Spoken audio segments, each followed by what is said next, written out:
और चलिए खबरों में आगे बढ़ेंगे, रुक कर लेते हैं अगली बड़ी खबर की ओर। भिवानी में कैबिनेट मंत्री रणवीर गंगवा ने कांग्रेस पर चुटकी ली और कांग्रेस के वोट चोरी के आरोपों को लेकर के उन्होंने कहा कि कांग्रेस के वोट हुए चोरी मगर उनके क्रियाकलापों से।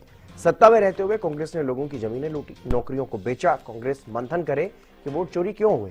उन्हें पूंजीपति दिखाई देते थे, गरीब नहीं। आज हर वर्ग बीजेपी के साथ है। विधानसभा में कांग्रेस के अविश्वास प्रस्ताव पर भी उन्होंने तंज कसा और कहा कि कांग्रेस ने प्रजातंत्र में खोया अपना विश्वास। अपनी बात कहकर ही वॉकआउट कर गए। कांग्रेस के जमीनी घोटाले अब सामने आ रहे हैं। वोट तो चोरी हुए हैं उनके, मैं उससे इनकार नहीं कर रहा, लेकिन वोट चोरी हुए हैं उनके अपने क्रियाकलापों से।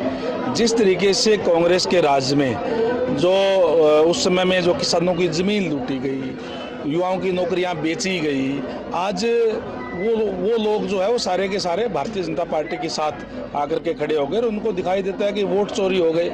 उस पर उनको आत्ममंथन करना चाहिए कि वोट चोरी क्यों हुए हैं।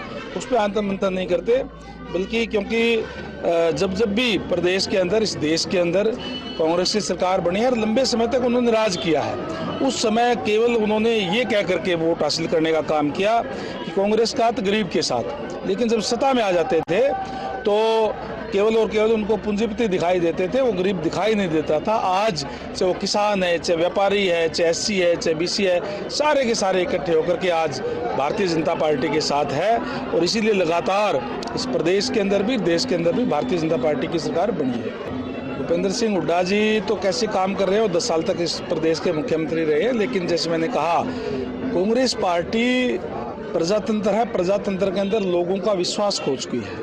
और जब लोगों को विश्वास प्रजातंत्र के अंदर खो जाती है तो फिर इस तरीके की ही हालत होती है। कांग्रेस पार्टी अविश्वास प्रस्ताव लेकर के आई, अपने बात कह करके, और जब माननीय मुख्यमंत्री महोदय ने उनकी एक एक बात का जवाब देना शुरू किया तो उनकी सुनने की